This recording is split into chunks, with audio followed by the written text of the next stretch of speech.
Vous louez un bien meublé en France mais n'êtes pas résident fiscal français et vous vous demandez de quel statut vous allez relever pour votre activité, dans cette vidéo, nous vous expliquons les règles qui permettent de déterminer votre statut, mais également pourquoi elle pourrait changer en 2026.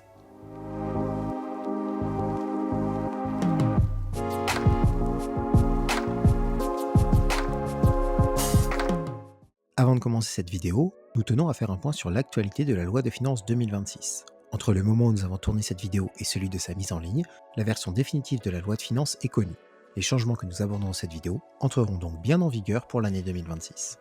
En location meublée, les loueurs qui exercent leur activité en entreprise individuelle relèvent obligatoirement soit du statut de LMNP, loueur en meublé non professionnel, soit du statut de LMP, loueur en meublé professionnel. Les règles qui déterminent l'appartenance à l'un ou l'autre de ces statuts sont données par l'article 155 du Code général des impôts. Ainsi, sont considérés comme LMNP les loueurs qui remplissent l'une des deux conditions suivantes. Ou bien générer moins de 23 000 € de recettes de location meublée, qu'il y ait un ou plusieurs biens mis en location, ou bien générer des recettes qui sont supérieures à 23 000 € en location meublée, mais disposer d'autres revenus d'activité dont le total est supérieur à leur montant de recettes de location meublée. A l'inverse, si ces conditions ne sont pas remplies, à savoir si un loueur génère à la fois plus de 23 000 € de recettes annuelles de location meublée et voit ce montant de recettes excéder celui de ses autres revenus d'activité, dans ce cas-là, il est LMP. Notons que, pour apprécier le statut applicable, les autres revenus d'activité se composent des traitements,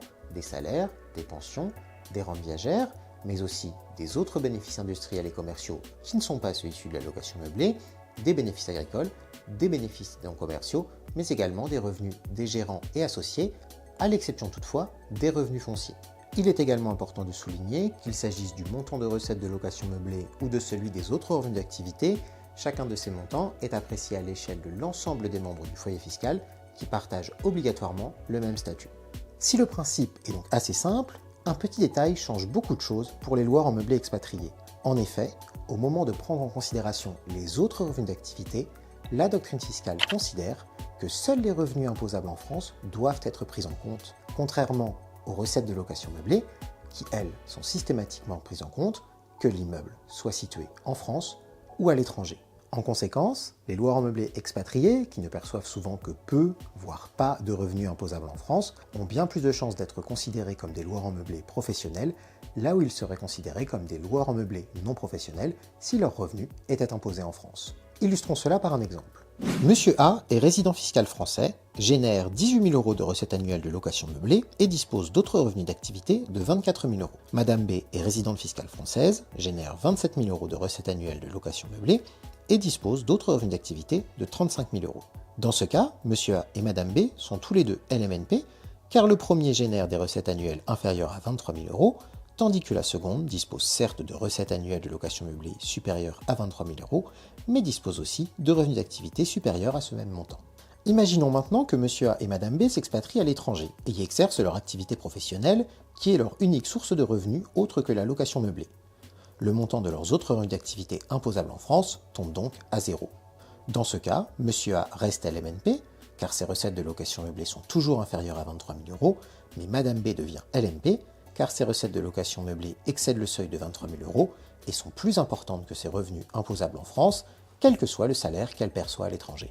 Le déséquilibre qui résulte de la doctrine fiscale applicable a, jusqu'à présent, soulevé de nombreuses questions auprès des parlementaires qui ont régulièrement interpellé le gouvernement afin de clarifier cette doctrine fiscale et de fournir des explications sur la nature de ce déséquilibre. Toutefois, il est à noter que jusqu'à présent, les réponses gouvernementales fournies ont systématiquement confirmé la position de l'administration fiscale en faveur d'une interprétation restrictive. La dernière question en date a ainsi été posée en juin 2023 et la dernière réponse du gouvernement qui confirme la position de l'administration fiscale date du mois de janvier 2024. Jusqu'à présent, les revenus d'activité non imposables en France sont donc exclus par l'administration fiscale. Toutefois, lors de l'examen du texte du projet de loi de finances 2026 mené par les sénateurs à la fin de l'année 2025,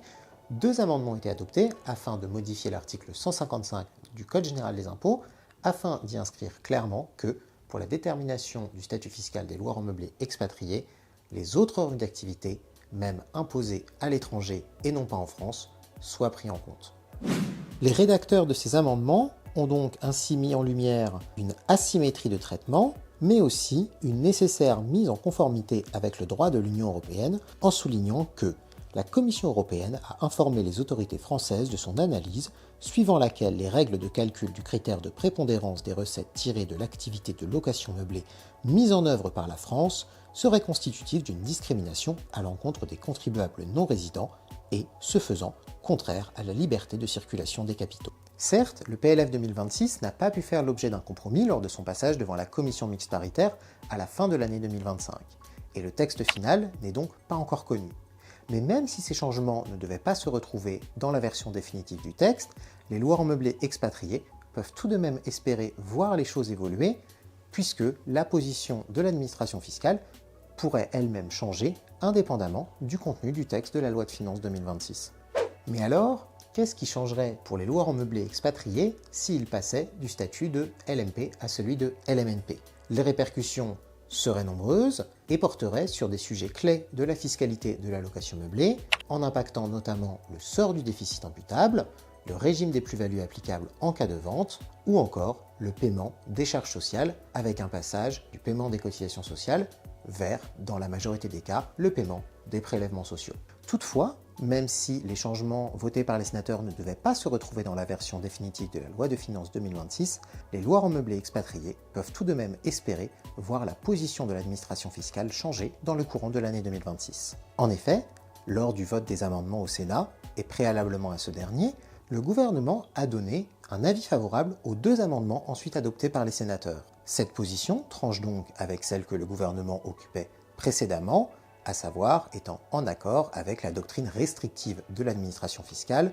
sur la prise en considération des revenus imposés à l'étranger. Ce changement de position du gouvernement pourrait donc amener l'administration fiscale à revoir sa position et donc à faire évoluer sa doctrine en faveur d'une interprétation plus extensive qui permettrait alors aux loueurs meublés expatriés de voir leurs revenus perçus à l'étranger pris en compte pour la détermination de leur statut fiscal. C'est donc un sujet qu'il faudra suivre dans les prochains mois de l'année 2026, et si le changement n'est pas amené par le texte de la loi de finances, c'est vers le bulletin officiel des finances publiques, le BOFIP, qu'il faudra se tourner pour se tenir informé sur le sujet. Vous savez tout maintenant des règles de détermination du statut fiscal des loueurs meublés expatriés et pourquoi ces dernières pourraient être amenées à changer en 2026.